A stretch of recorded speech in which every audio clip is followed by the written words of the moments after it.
아마 그 둘 중에 하나의 경우가 아니었을까. 세게 아래로 당긴다는 의미하고 같아서 바람직하진 않아요. 그래서 면역 거부 반응이 일어나서 염증이 생겨서 고름이 나온다든지 생착이 전혀 되지 않죠.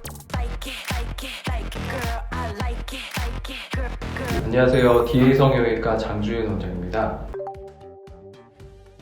MRI라고 하는 거는 자성을 주고 자기장을 형성한 다음에 각각의 특성을 파악을 해서 단층 촬영을 하는 거거든요. 문제가 되는 금속은 자성이 있는 금속이에요. 자석에 달라붙는 금속이 되는데 티타늄이라고 하는 재료는 자석에 붙지 않는 재료이기 때문에 문제가 되지 않고요. 같은 원리로 공항에서 안전검사할 때도 검출이 안 돼요. 자성이 없기 때문에 그렇죠.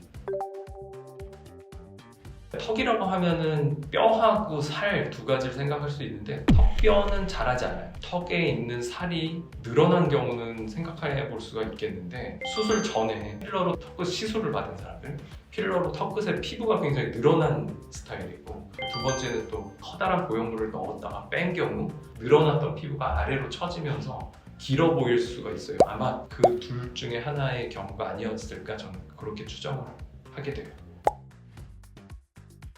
있죠. 마녀턱 수술이라고 해서 피부를 잘라내거나 안쪽에서 이제 근육을 좀 당겨서 봉합하는 그런 방법을 써서 교정하는 방법도 있어요. 핀을 많이 쓸수록 튼튼하게 고정이 되기는 하지만 핀을 많이 썼을 때 이제 손해보는 것도 있어요. 일단은 이물질이 몸에 많이 들어가서 좋을 게 없다라는 거를 이제 생각을 할 수가 있고, 두 번째는 핀을 많이 받게 되면 나중에 조금 수술이 미흡하다라고 했을 때 다시 조금 수정해야 되는 경우가 있는데, 그때 그 핀을 제거하고 고정해야 될 공간이 있어야 되는데 공간을 다 써버리는 게 되죠. 빽빽하게 박아버리면.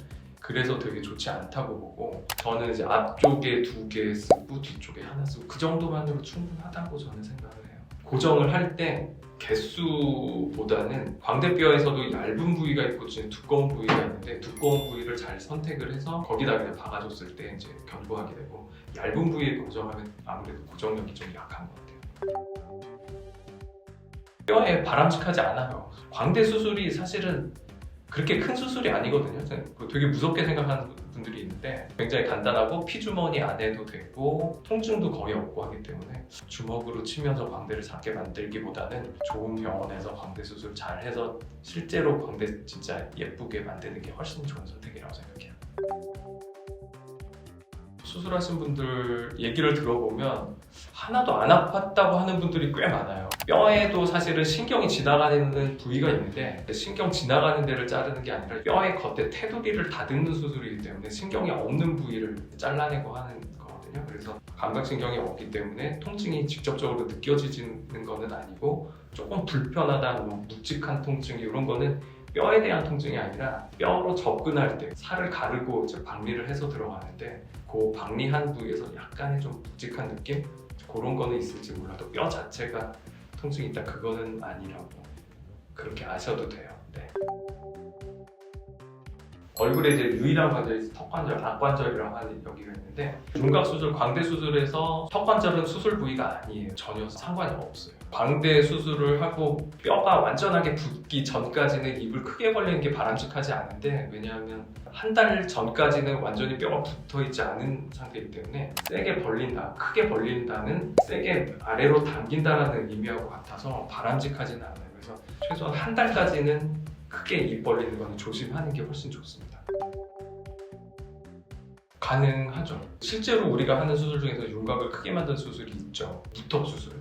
무턱이라고 하면 턱이 좁거나 짧거나 하는 걸 이제 무턱이라고 하는데, 뒤쪽은 괜찮지만 앞쪽 부위가 이제 작다라고 했을 때는 길게 절골을 해서 이 체부까지 절골한 다음에 이제 앞으로 전진을 시켜주면 윤곽이 커지는 방향으로 진행되죠. 두 번째, 무턱에서 이제 길이가 짧은 무턱도 있어요. 그럴 때는 이제 길이 연장하는 T저골을 해서 길이를 연장할 수도 있죠. 광대도 작은 광대를 크게 만드는 것도 이론적으로 가능한데, 우리 광대 축소를 할 때는 광대를 후방 이동시켜서 작게 만들지만 전방으로 이동을 시키면 광대가 커지는 방향으로 가는데, 상담을 했을 때 그걸 원하는 사람은 한 명도 본 적이 없어요.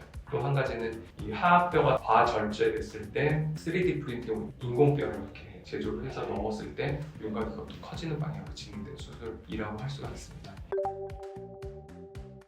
환자 몸에서 나온 적출물이기 때문에 이거는 의료 폐기물로 분류가 돼서 이제 안전하고 오염되지 않게 잘 처리가 되고 있어요. 연구하는 목적으로 쓰는 것도 있을 수가 없고, 만약에 이게 뭐 다른 사람 몸에 들어간다고 하면 면역 거부 반응이 일어나서 염증이 생겨서 뭐 고름이 나온다든지 생착이 전혀 되지 않죠. 왜냐하면 뼈에서도 세포가 있는 거고 하기 때문에 상대방의 세포가 거부를 하게 돼요.